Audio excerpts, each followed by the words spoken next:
In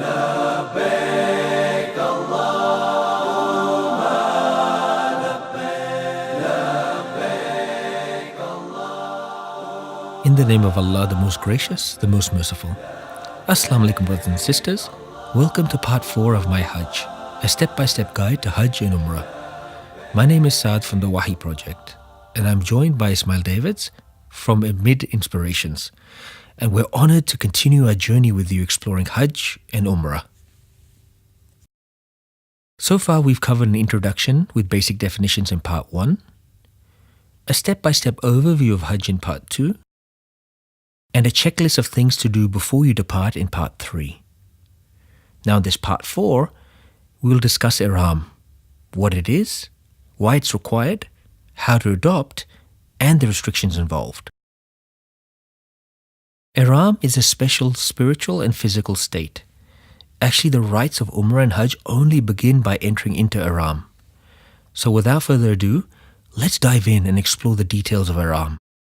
So what is Ihraam exactly? Well, it is a special spiritual and physical state. The state of Ihraam means to be in a state of ritual consecration. If we look up the word consecration in the dictionary, in our context, it means dedication to the service and worship of Allah. So in other words, Ihraam is a special state dedicated to the service and worship of Allah. A person in the state of Ihraam is called a muhrim. There are a number of restrictions and prohibitions incumbent on the muhrim, which we'll discuss later in the presentation. The term Ihraam also has another meaning. It is used to refer to the 2 white, unfitted pieces of cloth that men wear when they adopt the state of Ihraam. So as you can see, the term Ihraam is used to reference 2 different things. Now, to avoid any confusion, whenever we want to refer to the white clothing, we'll say either Ihraam clothes or Ihraam towels. If we say Ihraam by itself, we're referring to the special state. Now that we know what Ihraam is, how do we enter into this state? Well, this is a 2-step process. First, preparation. Brothers and sisters have slightly different requirements. For brothers, it is some recommended grooming and wearing of special clothes. For sisters, it is grooming only. Second, niyyah. To enter into the state of Ihraam, the pilgrim must utter a specific niyyah. This is usually done at a specific area or location called the miqat. Only after the niyyah has been uttered is a pilgrim in the state of Ihraam. So let's look at the brother's preparation first. It is composed of grooming and special clothes. In grooming, it's recommended to trim your finger and toenails if needed, shave under your arms if needed, shave your pubic hair if needed, trim the moustache but leave the beard as it is, to perform ghusl or shower is sunnah, apply perfume to your head and beard for men only and not to the garments. Now in clothing, like we've mentioned earlier, brothers have a specific garment to wear. It is 2 clean, preferably white, unfitted pieces of cloth. If possible, avoid buying the very thin cotton Ihraams. It sticks to you if you are actually sweating. The towel or thicker cotton ones are much better. They can be used as towels, blankets, for shade, etc. One might imagine that it'll be very hot using a towel cloth. However, this is not normally the case. There's also a common misconception that one may not wear stitched clothes or sandals. However, this has no basis in the Sunnah, as it's an issue of fitted and not stitches. The cloth itself can be stitched, but the important part is that it's not fitted, i.e. not sewn, stitched or formed into a fitted garment. Also, the Ihraam tops with studs should be avoided as it forms a fitted garment. The lower part of the brother's Ihraam clothes is referred to as izar and is worn by wrapping it around the waist, like you'd normally do with a towel when coming out of the bath. The top part, which is known as ridda, is thrown over the shoulders, covering the upper part of the body. The right shoulder is only open during Tawaf or Umrah, or Tawaf al-Qudum, depending on the type of Hajj you're doing. It should be covered at all other times, especially while performing Salah. Do not be concerned when you notice that so many of the other male pilgrims are walking around with their right shoulders exposed. Hearing aids, eyeglasses, contact lenses, sunglasses, watches, etc. are all acceptable to wear while in Ihraam. It is acceptable to wear a money belt or a travel belt to assist in keeping up the lower part. A safety pin is also very useful to keep the top part from falling off or constantly opening up. Slippers, shoes must not cover the ankles. No headgear for brothers only. No underwear for brothers only. And remember, one's aura must be covered at all times in public. For brothers, this is the area between the belly button and the knees. Now let's turn our attention to preparations that sisters must do before adopting Ihraam. Similar to brothers, sisters are recommended to trim finger and toenails if needed, shave underarms if needed, shave pubic hair if needed. To perform ghusl, shower, is sunnah. The only point where grooming differs between brothers and sisters is that sisters are strictly forbidden to wear perfume whilst in Ihraam. In terms of clothing, this also differs from brothers. Sisters do not have a specific garment to wear in Ihraam. They are free to wear what they please. Needless to mention, it should conform to the Islamic code of dress. It can also be of any color. Some sisters insist on wearing white or green. There is no authentic basis in Sunnah for this action. Having completed the prerequisite preparation, the next step in adopting Ihraam is the niyyah at a specific location. The niyyah should be uttered at the miqat or close to it after your transport has started moving towards it. This is the only instant where one's niyyah is made aloud. All other times, any niyyah is to be done by heart only and not the tongue.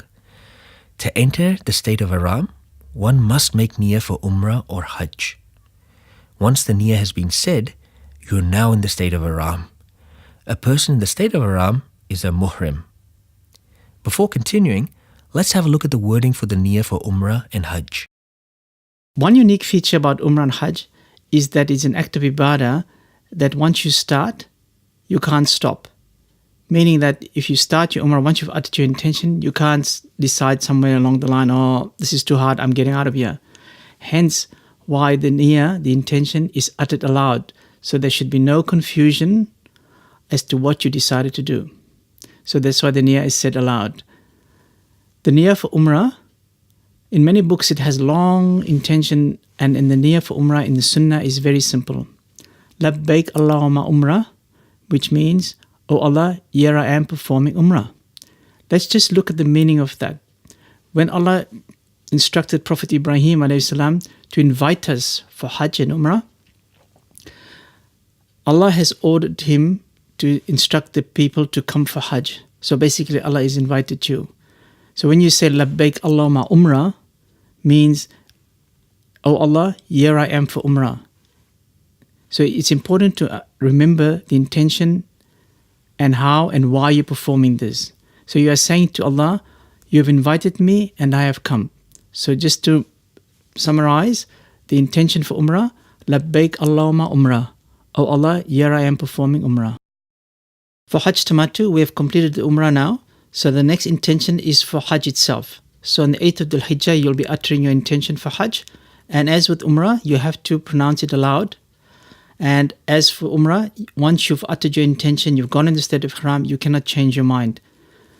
And the intention for Hajj Tamattu, Labbaik Allahumma Hajjan, O Allah, here I am performing Hajj. Now there are a lot of questions about whether there's 2 rak'ahs part of Ihram, whether it's the best time to perform the intention. So let's go back to the teaching of our beloved Prophet ﷺ. He performed his intention or uttered his intention after performing Salatul Dhuhr. So the recommendation from most of the ulama is basically, if you are going to perform a salah such as Dhuhr, Asr, Maghrib, or Isha, and then you're going to make your intention, then the best thing is to perform your salah and then make your intention after the salah. How do I make intention if I'm performing Hajj on behalf of someone else? You just basically say the same thing, but you add the person's name. As an example, you are performing Hajj on behalf of your father, whose name is Ismail. You would say, Labbaik Allahumma Hajjan an Ismail. O Allah, here I am performing Hajj for Ismail. So that again, Labbaik Allahumma Hajjan an Ismail. There's also, in the Prophet ﷺ in the Sunnah, you can make an intention with the stipulation. What this means is that if you are unable to complete your Umrah or your Hajj, that you do not have to perform a sacrifice to come out of the state of Ihraam. So this is how you'll utter the niyyah. لبيك اللهم حجا فإن حبسني حابس فمحلي حيث حبستني. O Allah, here I am performing Hajj. Thus, if I am hindered by any obstacle, then my place of conclusion is where you have held me. An example of that would be if a sister is making intention for Umrah and her menstruation starts while or during or before she completes the Umrah. If she's made the intention with the stipulation, she can then cut her hair and come out of the state of Ihram without giving fidya. But if she's made an intention without the stipulation, then she has to cut her hair and give a fidya expiation. Let's now come back to being a muhrim and what this means. As a muhrim, certain lawful things become unlawful for you. So you now have certain restrictions and prohibitions that you must abide by. These include: brothers must not wear clothes that are tailored to fit parts of the human body. For example, trousers, jackets, shirts, etc., meaning fitted clothes. Brothers must not wear any underwear or headgear. Must not apply perfume, wear perfume clothes, nor use any perfume substances, shampoos, soaps, etc. Caution, some tissues are perfumed as well. Must not trim his/her nails. Must not cut his/her hair. Must neither marry, give anyone else in marriage, nor propose marriage. Must not perform any act likely to arouse sexual passion or indulge in any intimate marital relations. Must not hunt or participate in hunting, but fishing is allowed. Must not commit an act of disobedience to Allah, such as smoking. Must not get involved in idle talk or disputes, i.e. fights, arguments and quarrels.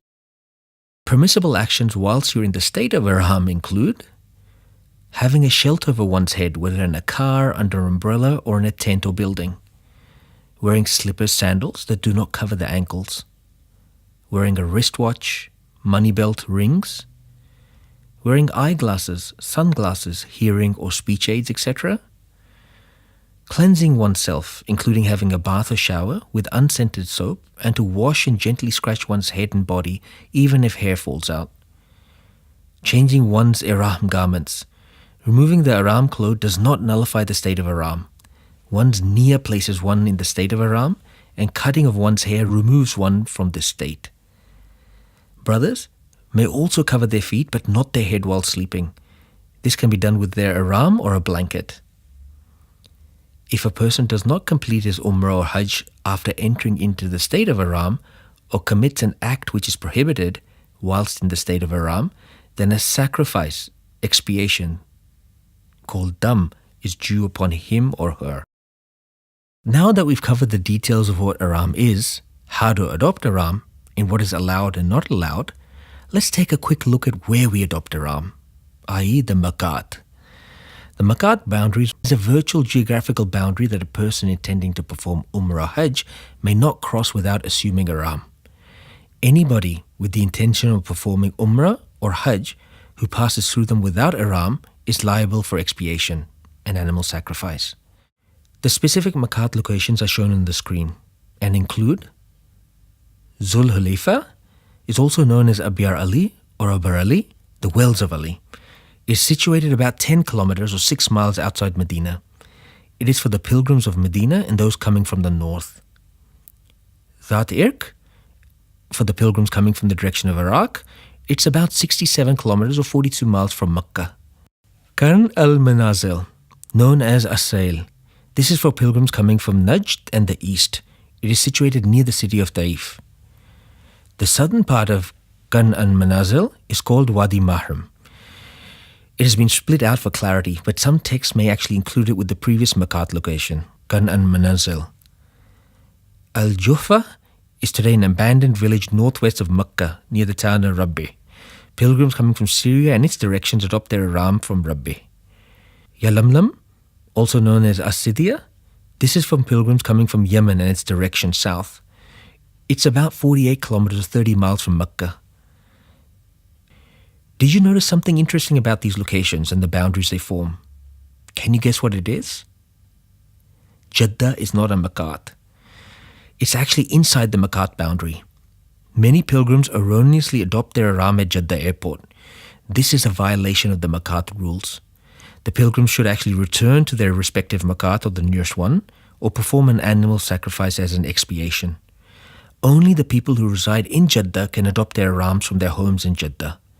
So if you're flying into Jeddah with the intention of going straight to Makkah for Umrah, then you need to adopt your ihram prior to arriving in Jeddah. But pilgrims intending to proceed to Medina upon arrival in Jeddah should adopt their ihram at Zul Halifa near Medina before going to Makkah. But how do you know when you arrive at the miqat, especially if you're flying in? Ask your travel guide. Actually, some airlines such as Saudi Arabian Airlines, Malaysian Airlines, Emirates Airlines, Kuwait Air and Pakistan International Airlines make an announcement in the airline prior to it reaching the respective miqat boundary. Some even display a message on the screen about 10 to 20 minutes before the miqat. So if you're arriving by air to Jeddah, let's have a look at a few scenarios of where you would adopt your ihram and in which miqat. People coming from the United Kingdom will adopt their ihram at or over Rabbi. People coming from Australia, Malaysia, Singapore, etc. will adopt ihram at Asail, assuming the flight is direct and not via Riyadh. People coming from America and Canada will adopt ihram at Rabbi. People coming from South Africa and Nigeria will adopt ihram at As-Sadiyah. People from Egypt will adopt ihram at Rabbi. People coming from Pakistan will adopt ihram at Asail. As there are many pilgrims and the aircraft facilities are limited, it is advisable to prepare oneself, for example, ghusl, trim nails, etc., and to put on one's ihram clothes prior to boarding the aircraft, and only utter the niyyah at the miqat boundary. If you are traveling quite a long distance, then it is not advisable to wear your ihram clothes, but you can do all the other things, and then you can change into your ihram clothes closer to the miqat boundary. It is quite uncomfortable to sit for a 7-hour journey on an aeroplane in the 2 pieces of cloth. So it is easier to put on your normal clothes and then change into the ihram clothes on the aeroplane.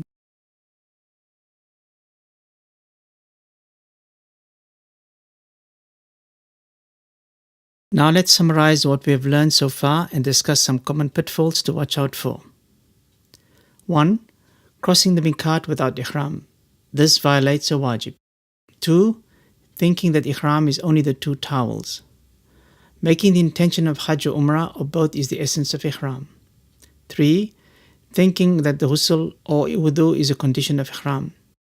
It is only a sunnah and ihram is valid without it. 4. Thinking that the 2 rak'ah before ihram is a condition to ihram or a wajib. Ihram is valid even without any salah. 5. Uncovering the right shoulder ittiba at the miqat and during all the Hajj and Umrah. Ittiba is only to be done and is sunnah only during the tawaf of arrival only. 6. Thinking that anything with stitches is forbidden for men to wear during ihram. Only sewn clothes made to fit the body or limbs are forbidden for men. 7. Starting a Hajj or Umrah and quitting before completing it. After ihram is made, the Hajj or Umrah must be completed. 8. Women thinking that ihram requires particular clothes or white clothes. The only ihram requirement for women is to uncover their face and hands. Once in the state of ihram, it is sunnah to recite the talbiyah continuously. Labbaik Allahumma labbaik, labbaik la sharika laka labbaik, inna alhamda wa ni'mata laka wal mulk, la sharika lak. The meaning being, here I am, O Allah, here I am. Here I am, you have no partner, here I am. Surely all praise, grace and dominion are yours, and you have no partner. Brothers should recite this loudly, while sisters raise a voice only to the extent of being heard by the person next to her. This brings us to the end of part 4. Thanks for joining us. Hope you've enjoyed it, and we look forward to seeing you in part 5. Remember to visit our websites, which may have additional resources accompanying this presentation.